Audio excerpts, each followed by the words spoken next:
રાજકોટ મહાનગરપાલિકા દ્વારા આજરોજ વિકસિત ભારત વિકસિત ગુજરાત નારી શક્તિ વંદના કાર્યક્રમ યોજવામાં આવ્યો હતો। રાજકોટ મહાનગરપાલિકા દ્વારા વિધાનસભા 68, 69, 70, 71 કાર્યક્રમ યોજવામાં આવ્યો હતો। ત્યારે વિધાનસભા 68 મહર્ષિ દયાનંદ સરસ્વતી ટાઉનશીપ ખાતે કાર્યક્રમ યોજાયો હતો, જેમાં કેન્દ્રીય મંત્રી કૃષિ મંત્રી પુરુષોત્તમ રૂપાલા પણ જોડાયા હતા। ત્યારે આ કાર્યક્રમ અંતર્ગત વડાપ્રધાન નરેન્દ્ર મોદી વર્ચ્યુઅલી જોડાયા હતા। નરેન્દ્ર મોદીએ પોતાના સંબોધનમાં કહ્યું કે દેશની 3 કરોડ ગરીબ મહિલાઓને લખપતિ દીદી બનાવવાનું મારું લક્ષ્ય છે। તેમજ નરેન્દ્ર મોદીએ પોતાના સંબોધનમાં જય મહાકાળી, જય મા દુર્ગાના નારા લગાવ્યા હતા। તો સાથે જ કહ્યું કે રાષ્ટ્રએ અનેક મહાન મહિલાઓ શક્તિ સ્વરૂપે આપી છે। મુશ્કેલીના સમયમાં મહિલા સરળતાથી ફરિયાદ કરી શકે તે માટે મહિલા હેલ્પલાઇન પણ ઉપલબ્ધ કરાવવામાં આવી છે। ભારતની નારી શક્તિ દેશની આર્થિક શક્તિ બની શકે તે માટે સરકારે વિવિધ યોજનાઓ પણ બનાવી છે। કેન્દ્ર સરકાર મહિલાઓને સ્વનિર્ભર બનાવવા માટે બજેટમાં પણ જરૂરી યોજનાઓનો સમાવેશ કરી રહી છે। ત્યારે તમે કલ્પના કરો કે નાના ગામોમાં લખપતિ દીદી હશે તો તે ગામની કાયાપલટ કયા પ્રકારની થશે। તો સાથે જ ગામડાઓની મહિલાઓને ડ્રોન દીદી યોજના અંતર્ગત ટ્રેનિંગ પણ આપવામાં આવી રહી છે। સરકાર દ્વારા ડ્રોન મારફતે આપવામાં આવશે। આજે આપણા દેશમાં રાષ્ટ્રપતિ પદ ઉપર એક મહિલા બિરાજમાન છે, જે આપણા દેશનું ઉત્તમ ઉદાહરણ છે। ત્યારે ભારતને વિકસિત બનાવવા માટે નારી શક્તિને આગળ લાવવી જરૂરી છે। રિપોર્ટર ભરત ભરડવા સાથે રોહિત ભોજાણી, રાજકોટ।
धारासभ्य श्री उदयभाई, आदरणीय अपना मेयर श्री,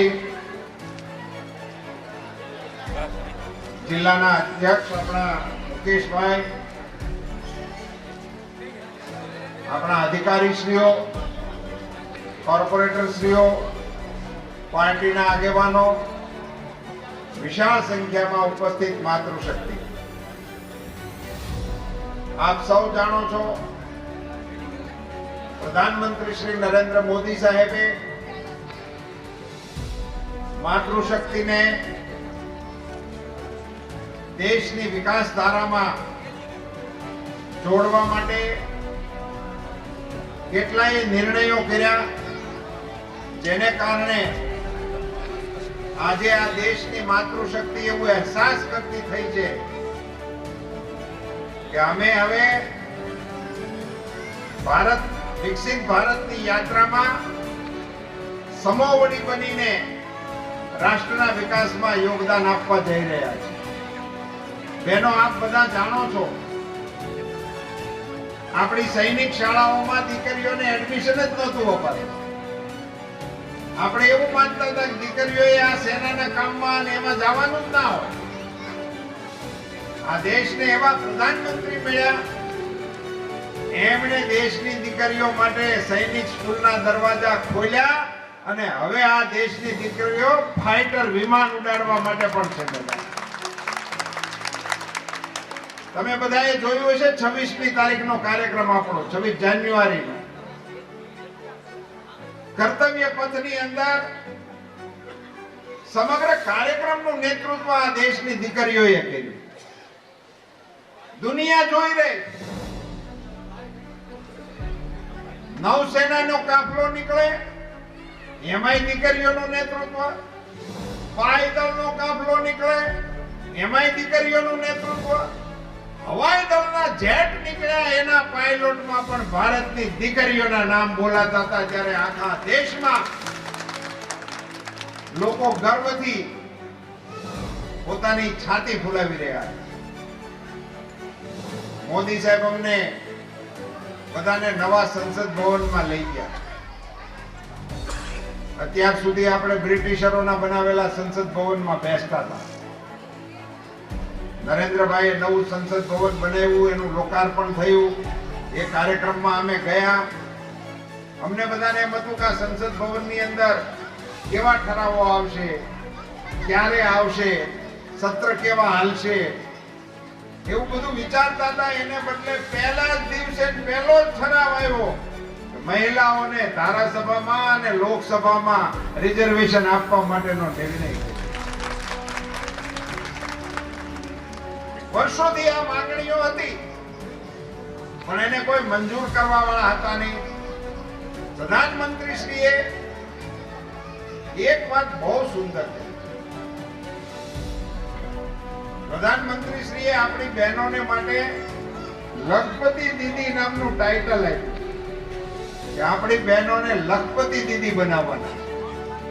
1 કરોડ બહેનો લખપતિ દીદી બની ગઈ છે અને 3 કરોડ બહેનોને લખપતિ દીદી બનાવવા માટેનો કાર્યક્રમ પ્રધાનમંત્રીશ્રીએ જાહેર કર્યો.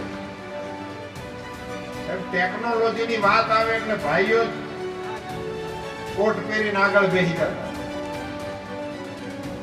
હવે ટેકનોલોજીના મામલામાં પણ મોદી સાહેબે મોદી ડ્રોન દીદી એક નવો કાર્યક્રમ શરૂ કર્યો છે અને ડ્રોન ને ચલાવવા માટેની ટ્રેનિંગ પણ દીકરીઓને મફત અને ડ્રોન આપવાનું પણ મફત. હું ખેડૂત છું એટલે અમારે ત્યાં કોહમાંથી પહેલા વેલા રેકડો મશીન આવેલા, એ તમારે રાજકોટમાં જ મળતા. એન્જિન નું કામકાજ રાજકોટમાં ચાલતું એટલે હમું કરાવવા વાળા તમે અહીંથી ગોતવા આવતા. એ મશીન આવ્યા ત્યારે અમને એમ થતું હતું ઓહો હવે આપણા બળદમાં છૂટ્યા અને હવે મશીન આવ્યા. એમાંથી તો પછી ઘણી પ્રગતિ થઈ ને ઘણા સાધનો આવ્યા, પણ હવે તો દવા અને ખાતરના છંટકાવ કરવા માટે ડ્રોનનો ઉપયોગ ખેતીમાં લેટેસ્ટ ટેકનોલોજીનો આવ્યો. પ્રધાનમંત્રી શ્રી નરેન્દ્ર મોદીએ આ આખો એક કાર્યક્રમ બહેનો મારફત ચલાવવાનું નક્કી કર્યું છે અને ગામો ગામ ડ્રોનની તાલીમ આપવામાં આવે છે અને તાલીમ લીધેલી દીકરીઓને ડ્રોન મફતમાં આપવામાં આવે છે. આવતીકાલે આખા દેશની અંદર ગામડાઓની અંદર અમારી દીકરીઓ ડ્રોનથી ખેતીની અંદર ટેકનોલોજીના પ્રયોગ કરતી દેખાડવામાં આવશે, જોવામાં આવશે. એ નવું નમો ડ્રોન દીદી નામનો આખો કાર્યક્રમ ચાલી રહ્યો છે.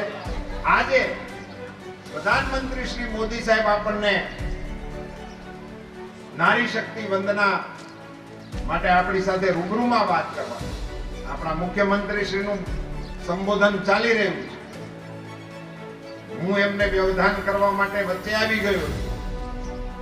થોડી જ વારમાં પ્રધાનમંત્રી શ્રી આપણને સંબોધન કરવાના છે. ત્યારે આપ સૌ બહેનોને મને ઉદયભાઈએ કીધું કે અમારા વિસ્તારમાં કાર્યક્રમ છે એટલે હું આજે આપ સૌની વચ્ચે આવ્યો છું. ભારતીય જનતા પાર્ટીએ લોકસભાના ઉમેદવાર તરીકે મને પસંદ કર્યો છે.